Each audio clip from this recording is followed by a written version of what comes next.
warahmatullahi wabarakatuh. Waalaikumsalam warahmatullahi wabarakatuh. Selamat pagi semuanya. Pagi Bu.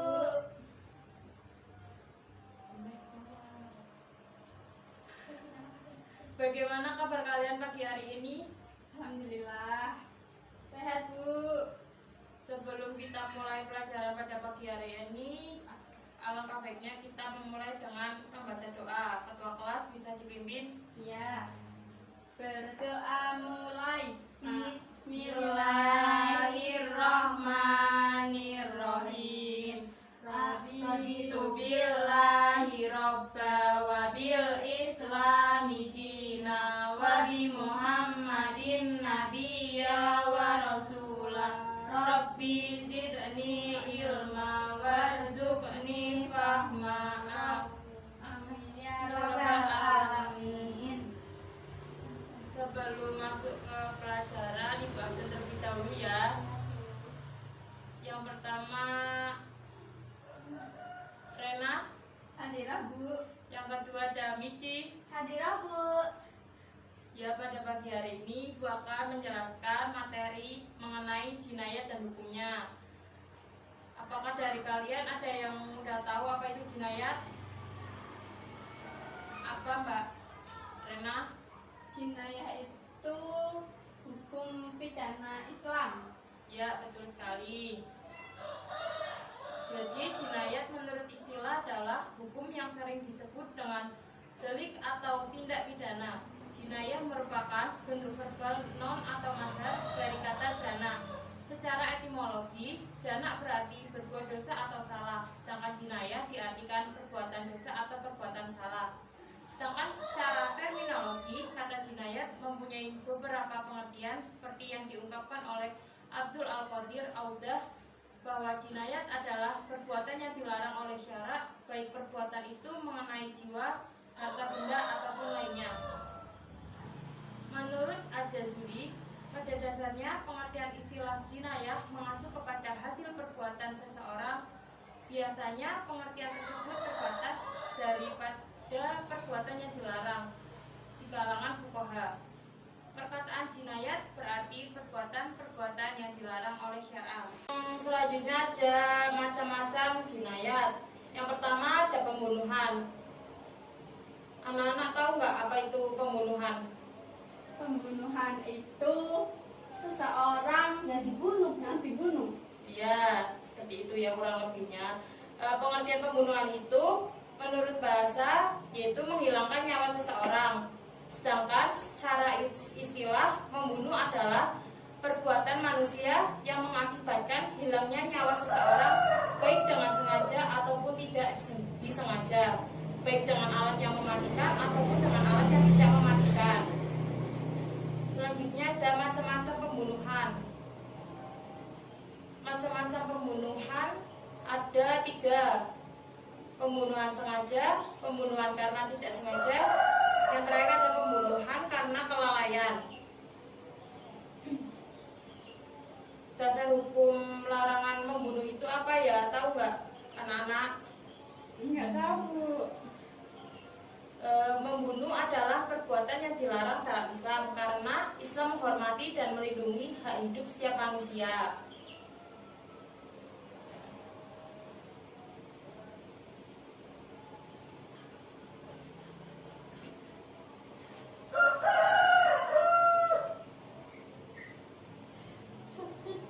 Mau jawab Bu, yang tadi itu larangan pembunuhan itu ada di pasal 33 ayat 8 yang berbunyi, barang siapa dengan sengaja merampas nyawa orang lain diancam karena pembunuhan dengan pidana penjara paling lama 15 tahun Bu.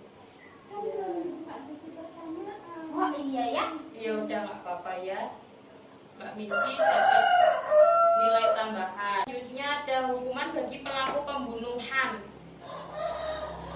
Pembunuhan dengan sengaja. Hukum bagi pelaku pembunuhan dengan unsur sengaja adalah qisas, yaitu pelaku harus dibunuh. Dalam hal ini hakim menjadi pelaksana qisas. Keluarga korban tidak diperbolehkan main hakim sendiri. Yang kedua, pembunuhan tidak disengaja. Pelaku pembunuhan tidak disengaja, pembunuhan sengaja, tidak dikisos. Ia dihukum dengan membayar diat mughaladah atau denda berat yang diambilkan dari harta keluarganya dan dapat dibayarkan secara bertahap selama 3 tahun kepada keluarga korban setiap tahunnya sepertiga. Selanjutnya ada pembunuhan karena lalai. Hukum bagi pembunuhan karena lalai adalah membayar diat muhafafah. Selanjutnya ada penganiayaan. Pengertian penganiayaan apa ya, anak-anak? Penganiayaan itu dianiaya, Bu. Itu, Bu, pengertian penganiayaan itu kekerasan, mungkin Ya, bisa jadi itu. kekerasan fisik. Ya, bagus. Pengertian penganiayaan adalah perbuatan pidana yang berupa melukai, merusak, atau menghilangkan fungsi anggota tubuh.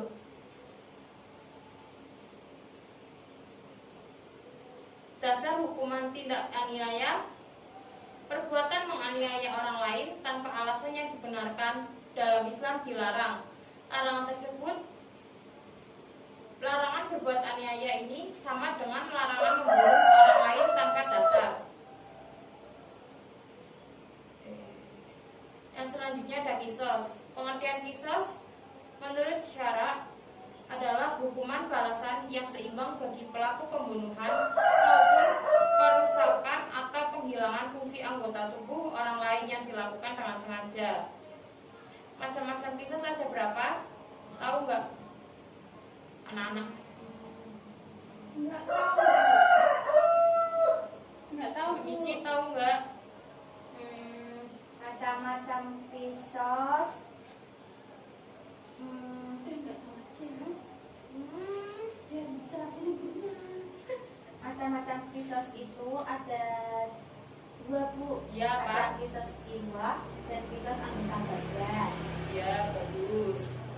Selanjutnya ada hukum kisos. Hukuman mengenai kisos ini, baik kisos pembunuhan maupun kisos anggota badan, dijelaskan dalam Al-Quran surat Al-Maidah ayat 45 yang artinya, dan kami telah tetapkan terhadap mereka di dalamnya bahwasanya jiwa dibalas dengan jiwa, mata dengan mata, hidung dengan hidung, telinga dengan telinga, gigi dengan gigi, dan luka-luka pun ada kisosnya. Barang siapa melepaskan hak kisosnya akan melepaskan hak itu menjadi penebus dosa baginya. Barang siapa yang tidak memutuskan perkara menurut apa yang diturunkan Allah, maka mereka itu adalah orang-orang yang zalim. Selanjutnya ada diat. Pengertian diat adalah denda atau ganti rugi pembunuhan. Secara istilah, diat merupakan sejumlah harta yang wajib diberikan karena tindakan pidana kepada korban kejahatan atau walinya atau kepada pihak terbunuh atau teraniaya. Sebab-sebab ditetapkannya diat itu ada 5. Yang pertama, pembunuhan sengaja yang pelakunya dimaafkan pihak terbunuh. Yang kedua ada pembunuhan seperti sengaja, pembunuhan tersalah, pembunuhan lari. Yang terakhir ada kisos. Macam-macam diat. Macam-macam diat. Yang pertama, diat mughaladah atau denda berat. Yang kedua ada diat muhafafah atau denda ringan. Yang terakhir ada kafaroh. Pengertian kafaroh mempunyai definisi, yaitu denda yang harus dibayar karena melanggar larangan Allah atau melanggar janji. Sedangkan istilah kafaroh adalah denda yang wajib dibayarkan oleh seseorang yang telah melanggar larangan Allah tertentu. Kafaroh merupakan tanda taubat kepada Allah dan penebus dosa. Selanjutnya ada macam-macam kafaroh. Yang pertama ada kafaroh pembunuhan, kafaroh zihar, kafaroh melakukan hubungan biologis di siang hari pada bulan Ramadan. Yang keempat ada kafaroh karena melanggar sumpah. Kafaroh ilah adalah sumpah suami untuk tidak melakukan hubungan biologis dengan istrinya dalam masa tertentu. Yang terakhir ada kafaroh karena membunuh binatang buruan pada saat berihram. Apa yang, nah itu tadi materi Tadi kan ada orang mengatakan bahwa pembunuhan. Saya mau tanya Bu, Iya Pak, Mbak Rena. kalau tadi kan ada dijelaskan pembunuhan yang nggak disengaja ya, Ya, lah itu berarti hukum pidana Islamnya gimana Bu? Di penjara atau enggak? Secara kan dia membunuhnya nggak sengaja. Misal kayak kita mau dibegal, lalu kita menyelamatkan diri, lalu nggak sengaja melemparkan sesuatu benda tajam ke begalnya itu dan mengakibatkan si begal mati gitu. Itu jadi hukum pidana Islamnya yang salah si begal atau yang mau dibegal itu Bu? Jawabannya tetap salah. pertanyaan Mbak Rena tadi, Ibu akan menjawab. Menurut Ibu itu sudah termasuk kesalahan karena sudah menghilangkan nyawa seseorang dan harus diberi hukuman yang setimpal. Seperti itu ya. Seperti itu saja materi yang dapat Ibu sampaikan. Kurang lebihnya mohon maaf. Wassalamualaikum warahmatullahi wabarakatuh. Waalaikumsalam warahmatullahi wabarakatuh.